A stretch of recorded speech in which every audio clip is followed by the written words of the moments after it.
2007년에 상영된 영화 밀양은 사실 소설가 이청준의 벌레 이야기를 원작으로 하는 영화인데요.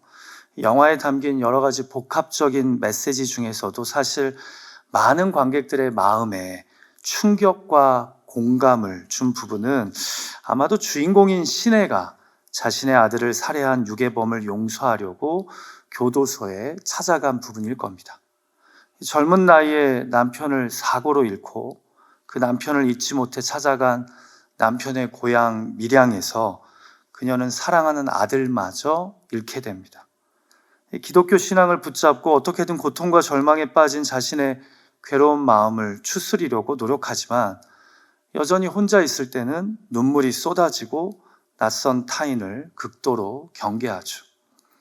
어떻게 보면 신혜는 진정 유괴범을 용서할 준비가 되어서라기보다 자신의 마음을 자유케 해보려고, 아니면 다른 사람들 앞에서 자신이 이제 괜찮다는 것을 애써 보여주기 위해 교인들과 함께 교도소에 면회를 갑니다. 그러나 유괴범에게 하나님의 뜻을 전하고 용서하겠다고 찾아간 면회실에서 그녀는 뜻밖에도 너무나 멀쩡하고 평안한 모습의 유괴범을 보게 됩니다. 하나님의 뜻과 용서에 대해 말하려는 순간 유괴범은 오히려 신혜를 위로하면서 나는 이미 하나님께 용서를 받아서 마음이 편안하다는 말을 듣습니다. 그리고 신혜는 이 말에 정신적으로 큰 충격을 받게 됩니다. 여기서 이 영화의 중요한 주제 중 하나가 등장하는데요. 신혜가 이렇게 말하죠.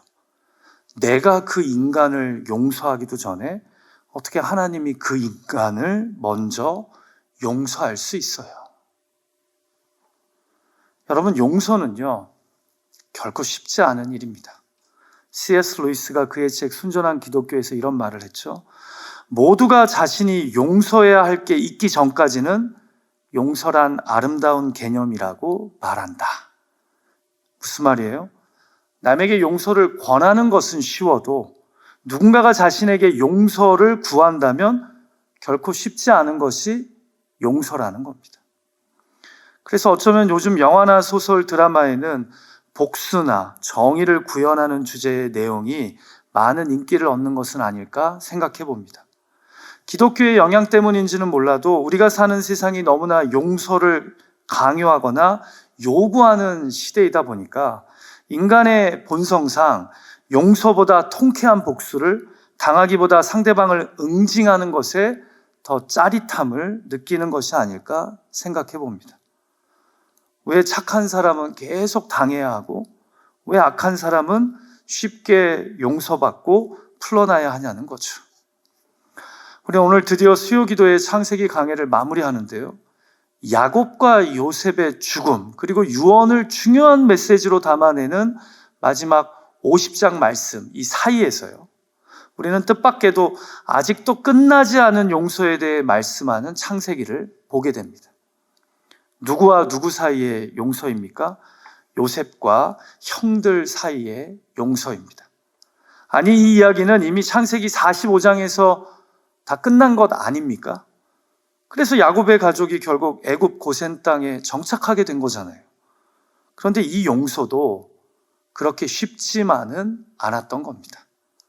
영화 밀양에서는 피해자가 용서하지 않았는데 가해자가 용서를 받았다고 주장하는 문제라면 본문에서 문제는요, 피해자가 이미 용서했는데 가해자가 내가 용서를 안 받았다고 계속 우기는 겁니다.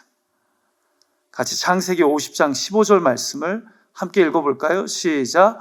요셉의 형제들이 그들의 아버지가 죽었음을 보고 말하되 요셉이 혹시 우리를 미워하여 우리가 그에게 행한 모든 악을 다 갚지나 아니할까 하고.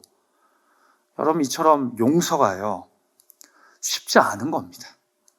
피해자가 용서하기 어렵듯 아니면 가해자가 용서를 확신하기 힘들든 용서라는 것이 그렇게 쉬운 것은 아닙니다.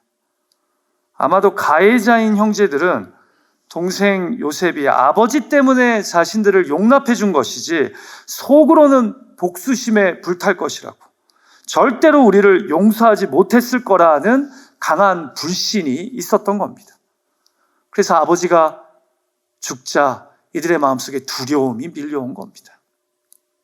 자, 그런데 중요한 것은 피해자 요셉이 자신의 용서를 끝까지 의심하는 가해자 형들을 믿음 안에서 용서하는 일을 결코 포기하지 않았다는 겁니다. 형들은 자꾸 이 용서를 의심하는데 요셉은 결단코 포기하지 않고 이들을 용서한다는 거죠. 자, 제가 오늘 여러분과 함께 이 창세기에서 찾는 faith forward를 마무리하면서 함께 고민하고 싶은 주제는 바로 믿음의 사람 요셉의 포기하지 않는 용서입니다.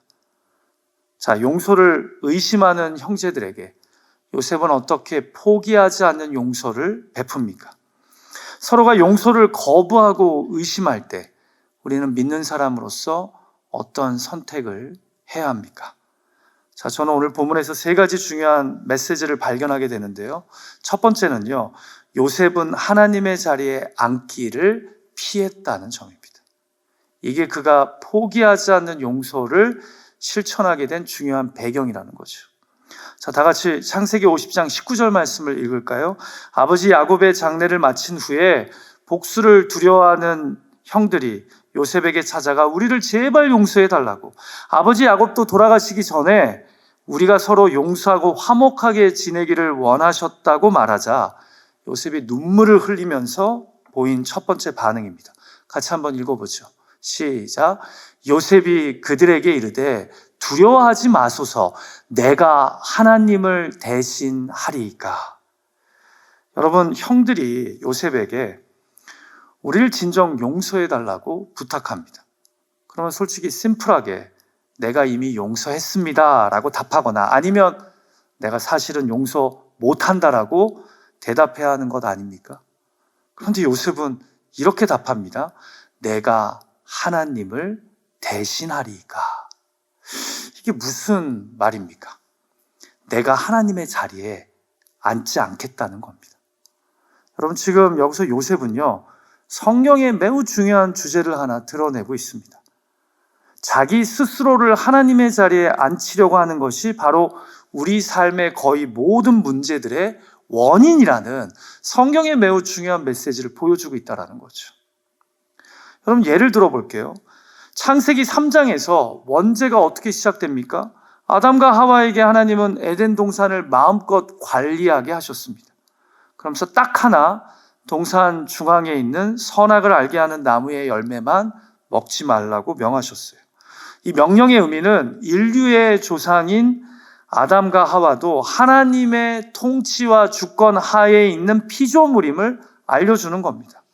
모든 걸 마음대로 할 수 있지만 하나님이 하지 말라고 하는 그 컨디션에 아담과 하와가 들어간다면 그들도 피조물이라는 거죠.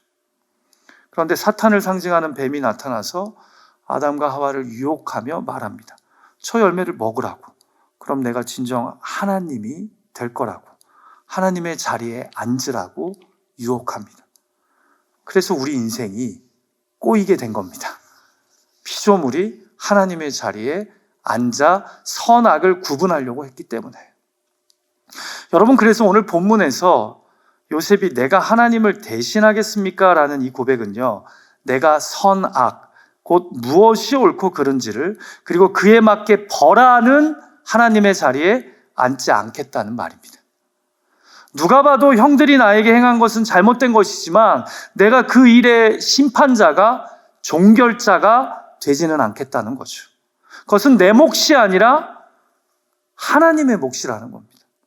지금 요셉은 잘못된 것을 잘못되었다 이야기하지 않겠다는 것이 아니라 형들의 잘못에 대한 심판은 인간의 몫이 아닌 하나님의 몫이라는 겁니다. 내가 심판자가 되려는 순간 내가 하나님의 자리에 앉게 되기 때문입니다. 내가 하나님이 되기 때문이에요. 그래서 심판은 하나님의 말씀대로, 그분의 뜻대로 하나님이 하실 일이지 내가 할 일은 아니라는 겁니다. 그래서 두려워하지 마소서 한 후에 내가 하나님을 대신하리까 라고 말씀하는 겁니다. 더불어서요, 내가 하나님을 대신하리까라는 말은요, 내 억울함과 분노와 상처에 내가 매이지 않겠다는 의미로 저는 이해합니다. 여러분, 주인은요, 화가 나면 화를 내고 기분이 나쁘면 나쁜 것을 자신의 종 앞에서 표출합니다. 그게 주인이죠. 그러나 종은요, 화가 나도 그 화를 주인 앞에서 드러내지는 못합니다. 또 좀 기분이 나빠도 주인을 섬기는 가운데 그 감정을 표출하지는 않죠. 여러분, 로마서 12장 19절에 보면요, 성경이 매우 흥미로운 말씀을 합니다. 같이 한번 읽어볼까요? 시작. 내 사랑하는 자들아, 너희가 친히 원수를 갚지 말고 하나님의 진노하심에 맡기라. 기록되었으되 원수 갚는 것이 내게 있으니 내가 갚으리라고 주께서 말씀하시니라. 보세요. 원수 갚는 것은 하나님의 것이니 그분의 진노하심에 그 원수를 맡기랍니다. 이 말의 의미는요, 잘 들어보세요. 하나님만큼은 진노를 하셔도 스스로를 악하게 만들지 않으시면서 죄를 범한 악인을 심판하실 수 있는 존재라는 겁니다. 한마디로 하나님의 진노는 거룩한 진노라는 거죠. 자, 그런데 우리 인간은 다릅니다. 우리는요, 누군가가 곧 원수나 악인이 내 삶에 데미지를 입히잖아요. 그러면 분노와 억울함과 상처에 사로잡혀서 스스로를 악하게 만들면서까지 그 사람을 심판합니다. 그게 인간과 하나님의 차이예요. 우리는 하나님이 아니기 때문이죠. 지난 주일 설교로 말씀드리자면 우리는 이 싸우려는 정욕에 노출되어 있기 때문에 진노에 이끌려 심판을 하면 할수록 스스로를 더 악하고 독하게 만드는 성향을 가지고 있습니다. 그리고 그 복수나 심판을 나를 통해 경험한 악인은 이제 다시 우리를 향해 분노와 억울함, 상처를 가지고 또 심판을 하려고 들겠죠. 이게 바로 복수의 악순환입니다. 그러면 결국 어떻게 될까요? 서로를 죽일 때까지, 끝장을 볼 때까지 심판의 복수는 끝이 나지 않습니다. 이해가 되시나요? 그래서 요셉이 고백하는 거예요. 내가 하나님을 대신하리까. 무슨 말이에요? 감정의 지배를 받으면서 누구를 심판하지 않겠다는 겁니다. 나는 하나님처럼 진노 가운데 공의로운 심판을 할 수 없는 연약한 존재임을 안다라는 거죠. 나는 남을 심판하면서 스스로의 분노와 억울함에 사로잡혀 자신을 더 악하게 만들 수 있는 연약한 존재임을 안다라는 겁니다. 그래서 누군가가 자기 감정에 휩싸여 남을 심판하겠다는 것은 자신이 하나님의 자리에 앉겠다는 뜻입니다.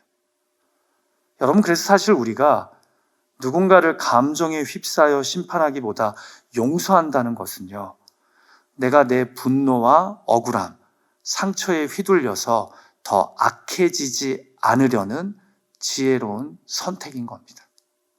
본문에 입각해서 말씀드리자면 내가 하나님의 자리에 앉지 않으려는 몸부림이라는 거죠.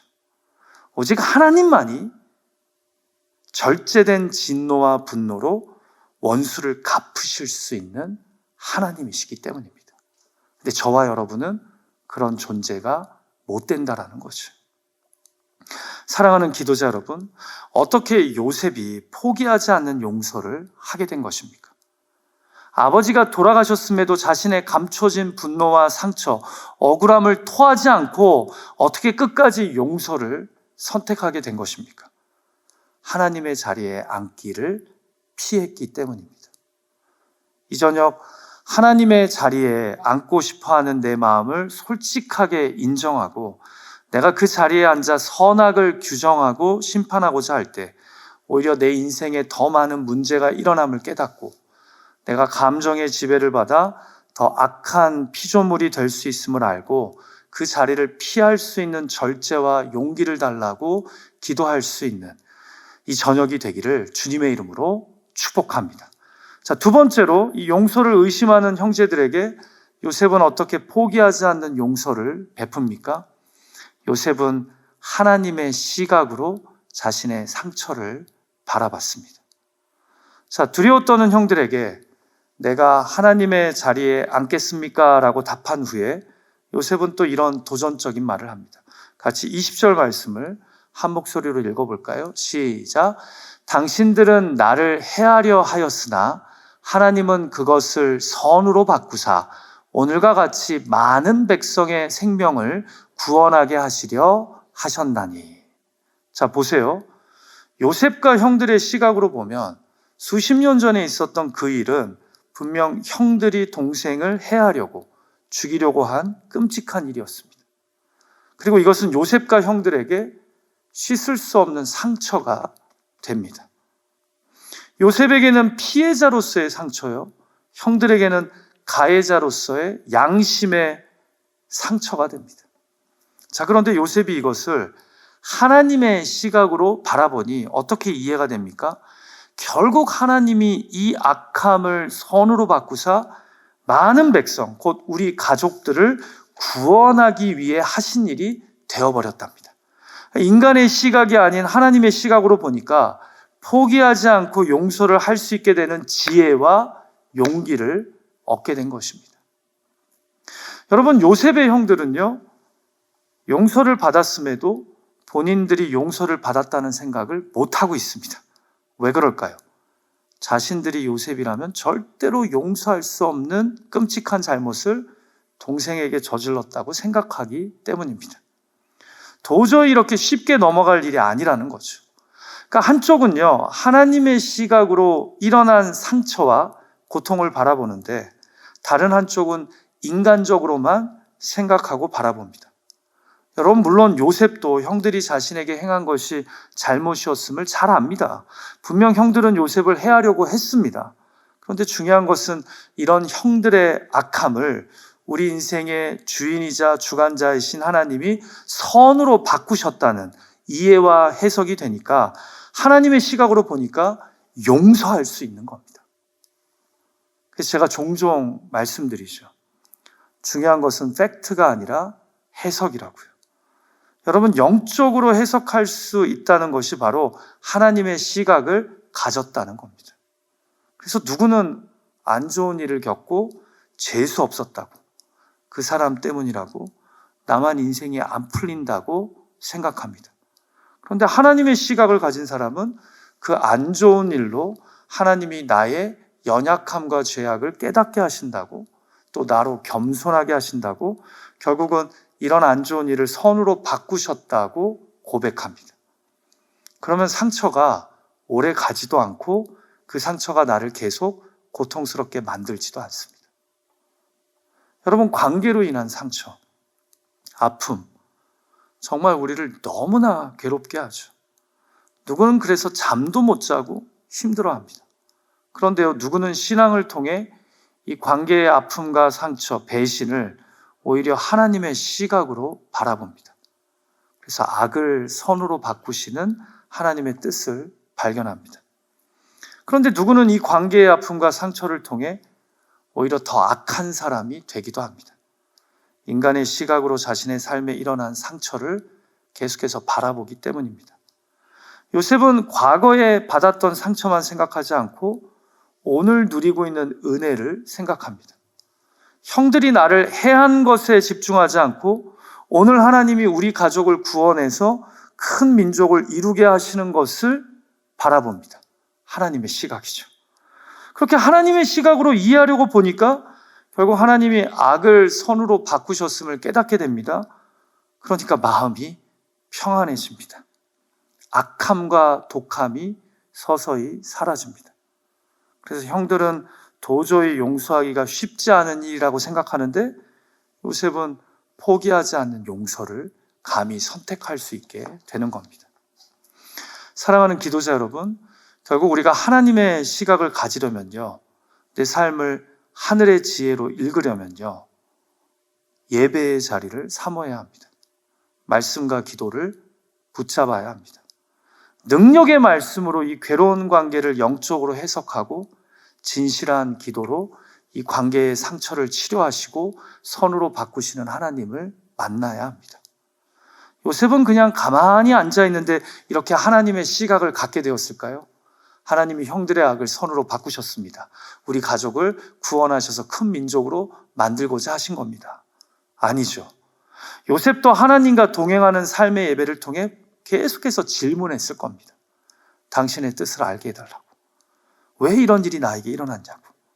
왜 형들이 나를 배신했냐고. 죽이려고 했냐고. 왜 나는 감옥에 갇히게 되었냐고. 왜 나는 애굽의 총리가 되었냐고. 왜 흉년의 때에 형들을 다시 만나게 하셨냐고. 이렇게 하나님의 시각으로 내가 겪고 있는 고통을 이해하게 해달라고 부단히 질문했을 거예요. 그러면서 하나님의 시각을 또 하늘의 지혜를 갖게 된 것이죠. 제가 전에 한번 소개한 적이 있는 복효근 시인의 시 중에 상처에 대하여 라는 제목의 시가 있는데요. 제가 그 시 중에 일부분을 읽어드립니다. 오래전 입은 누이의 화상은 아무래도 꽃을 닮아간다. 젊은 날 내내 속썩여 쌌더니 누이의 눈매에선 꽃 향기가 난다. 오래된 누이의 화상을 보니 알겠다. 향기가 배어나는 사람의 가슴 속엔 커다란 상처 하나 있다는 것. 잘 익은 상처에선 꽃향기가 난다. 상처도 잘 익을 수 있어요, 여러분. 근데 잘만 익으면 그 상처에서 꽃향기가 난답니다. 여러분, 우리 믿는 사람들에게 상처가 잘 익는다는 것은, 그래서 꽃향기가 난다는 것은 바로 하나님의 시각으로 내 상처를 바라보는 겁니다. 그래서 악을 오히려 선으로 바꾸시는 하나님을 만나고 선으로 오히려 악을 이기는 겁니다. 그러면 화상을 입은 그 상처에서는 어느덧 꽃향기가 나기 시작합니다. 하나님의 시각으로 바라봄으로써 그 상처가 잘 익었기 때문입니다. 썩어 골마버리지 않고요. 결국 오늘 요셉이요, 끝까지 자신의 용서를 믿지 않는 형들에게 포기하지 않는 용서를 할 수 있었던 중요한 이유는 하나님의 시각으로 자신이 당한 고통을 바라보고 해석했기 때문이라는 거죠.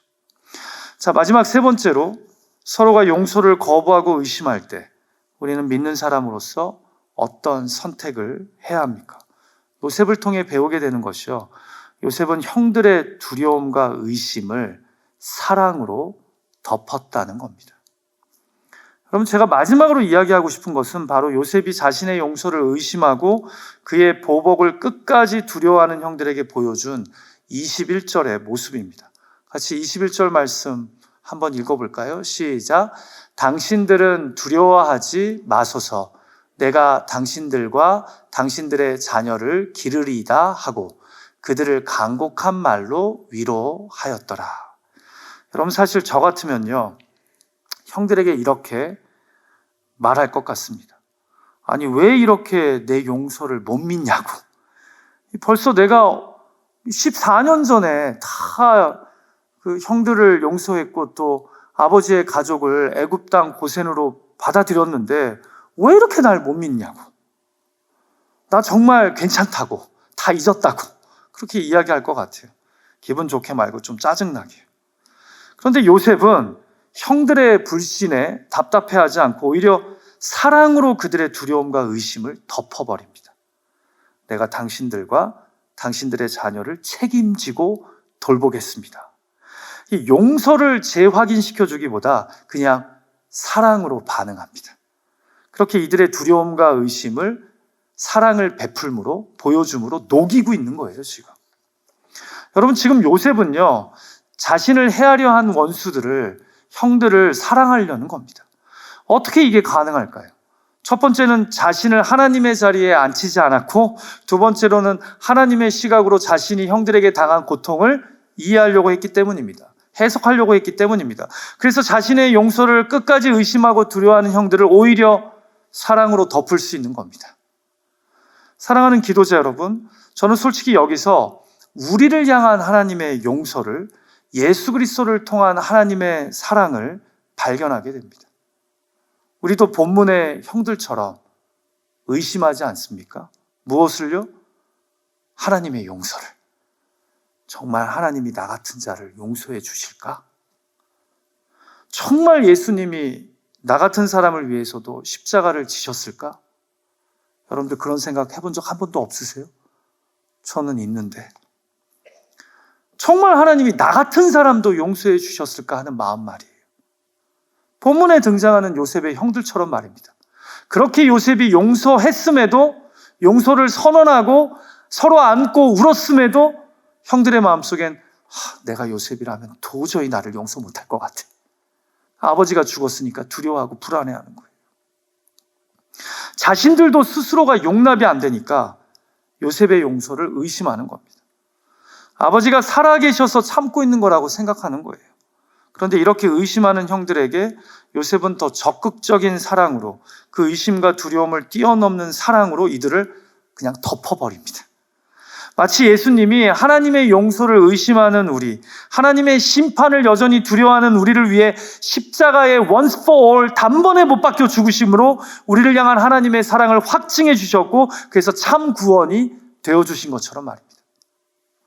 사랑하는 기도자 여러분, 저는 창세기 50장에서 포기하지 않는 용서를 보여주는 요셉을 통해 우리 구주 예수 그리스도를 만납니다. 주님은 하나님의 용서를 의심하고 두려워하는 우리를 위해 십자가에 못 박혀 죽으심으로 내가 용서받았음을, 내가 하나님의 자녀가 되었음을 이제는 두려워하는 것이 아니요 하나님 자녀의 권세로 담대하게 살아가야 함을 보여주셨습니다. 그래서 예수님의 십자가를 통해 용서함 받은 자는 더 이상 자책하면서 보복을 두려워할 필요가 없고, 용서하는 자도 상대의 죄를 곱씹으며 달리 대할 필요가 없습니다. 하나님은 인류의 죄를 그리스도의 십자가에서 용서하시고 그것을 기억하지 않으심으로 진정한 용서를 보여주셨습니다. 하나님이 우리 죄를 십자가를 통해 더 이상 기억하지 않고 가려주셨으니 우리도 더 이상 죄로 인해 자책하지 말고 그 모든 것을 은혜 앞으로 가져가야 한다는 거죠. 그래서 여러분, 용서는 여전히 너무나 힘든 것이지만 실로 예수 그리스도의 십자가를 붙잡고 믿음으로 하나님의 용서를 우리가 경험하고 누렸다면 용서는 믿는 자들의 삶의 선택이 되어야 합니다. 어쩌면 내가 누군가를 끝까지 용서하지 못하고 내가 계속해서 스스로를 자책하고 살아가고 있다면, 이런 나는 주님도 용서하지 못할 거야 라고 생각한다면 그것은 우리가 예수 그리스도의 십자가를 통한 하나님의 용서를 제대로 누리고 받아들이고 있지 않다라는 증거가 됩니다. 여러분, 말씀을 마칩니다. 어떻게 요셉은 창세기 50장에서 의심과 두려움에 빠진 형들에게 포기하지 않는 용서를 베풉니까? 요셉은 하나님의 자리에 앉기를 피했습니다. 하나님의 자리에 앉지 않는다는 것은 자신이 감정의 노예가 되어 심판을 선택하지 않는 것입니다. 오직 하나님만이 거룩하게 진노하실 수 있고 하나님만이 악인을 심판하시면서도 스스로를 악하게 만드시지 않을 수 있는 분이기 때문입니다. 두 번째로 요셉은 하나님의 시각으로 자신의 상처를 바라봤습니다. 그리고 마지막으로 요셉은 형들의 두려움과 의심을 사랑으로 덮었습니다. 오늘 주신 이 말씀을 붙잡고 우리도 포기하지 않는 용서의 자리로 나아갈 수 있기를, 또한 우리를 포기하지 않는 주님의 십자가 용서를 믿음으로 받아 누릴 수 있기를 주님의 이름으로 축복합니다. 같이 기도하죠.